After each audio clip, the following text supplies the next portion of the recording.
Hello and welcome back to my channel. My name is Emma and today I'm going to be guiding you through the rhetorical device known as Hyperbaton.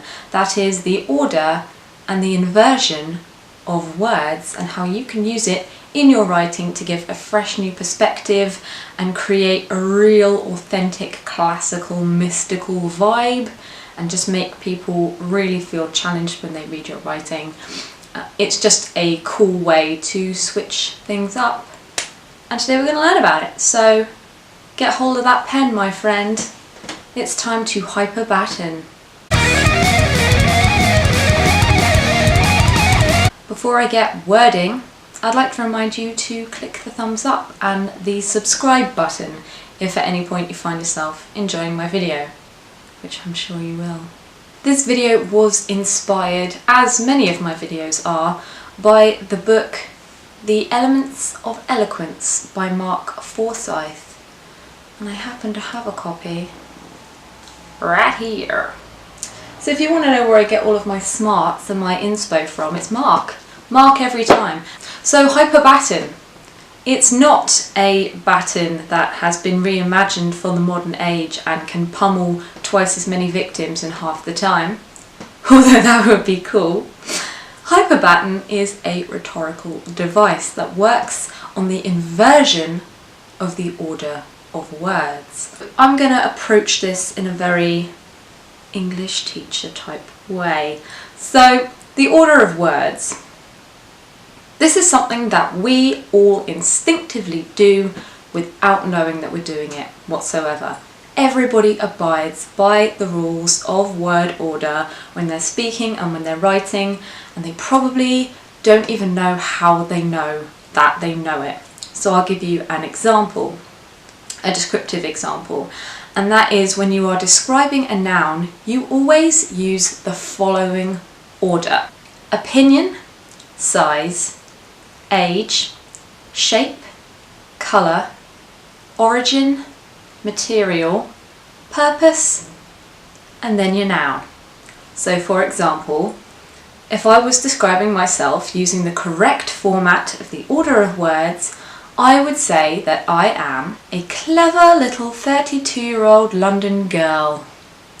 If I was gonna fuck shit up and change the order of the words so that they are incorrect, I might say that I was a 32-year-old little London clever girl.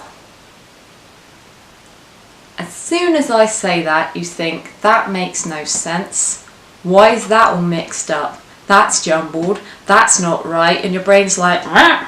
Because somehow deep within you, you know those words are not in the correct order. You can't mix up the order of those descriptive words. You just can't.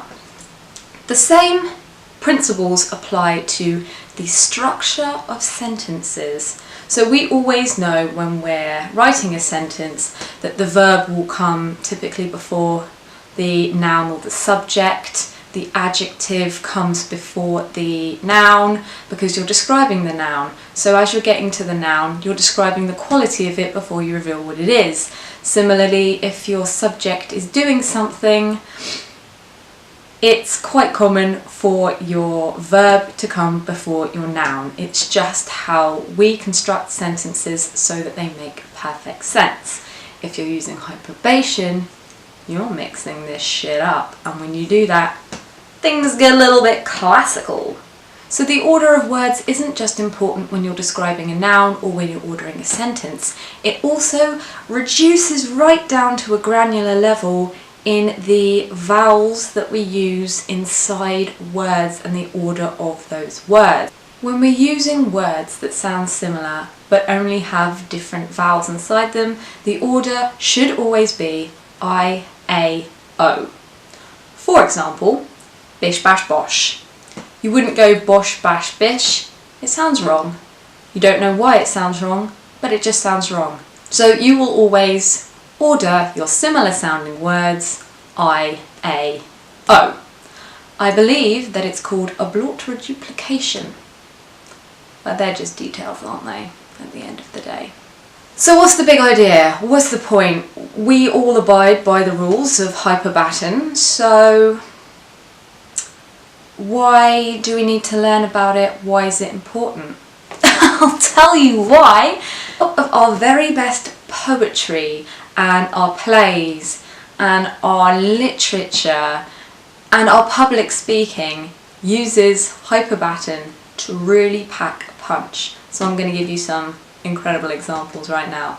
You could go the route of Aristotle, who said, "One swallow does not a summer make, nor one fine day." Or perhaps you would like to quote Shakespeare, "Some rise by sin, and some by virtue fall."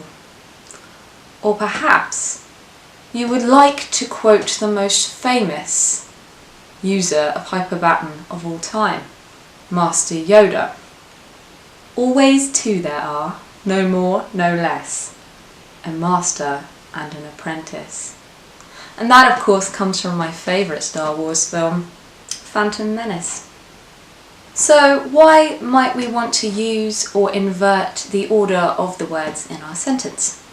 Well, I think that if you're trying to create copy, for example a headline or a strapline for an ad, you want something that's going to catch attention straight away, and that requires writing something with a degree of emphasis or with something that make people go, "What? Wait, what was that?" And I think that Hyperbaton can do that for you. Also, using the example of Yoda, if you need to make something sound really mystical and deep and in depth, Hyperbaton is perfect for that. Just by inverting the order of Yoda's words, he has become one of the most quotable characters in all of science fiction. People love to post his quotes on Facebook, and I struggle to think of any other sci-fi character who is as quotable as Yoda. How do you make this little goblin sound mystical? Well, you just switch around the order of the words in his sentence. Job done, George Lucas. I think Hyperbaton also manages to make sentences sound far more complex. They make the brain work, and that's the same with a lot of Shakespeare's work as well. He will, even when he's not bringing poetry, pure poetry into his writing, by having a straightforward sentence and inverting the order of the words in that sentence, he can still continue to make rhythm and style and pattern throughout the text that he's working on, and all he's done is swap the order of the words. So it's a really easy way to bring a very beautiful, classical, complex style to your writing. I also think it's a pretty interesting thing to learn about, because it's something that we all do every single day when we write and when we speak. We don't even know what it's called. We don't even know why we do it. Why do we do it? And how do we all know it? I mean, that's a list of 8 different things that you need to put before a noun in order. I couldn't recite off the top of my head what that list is, but I'll write in that style every time.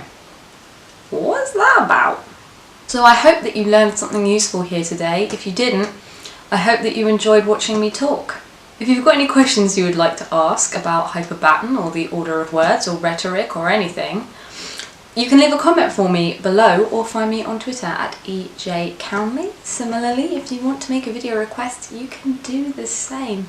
I love to hear your requests and what you're interested in learning about. And until then, I'll see you back here, same time, same place next week for more Kiss My A's. Take care, have a great weekend.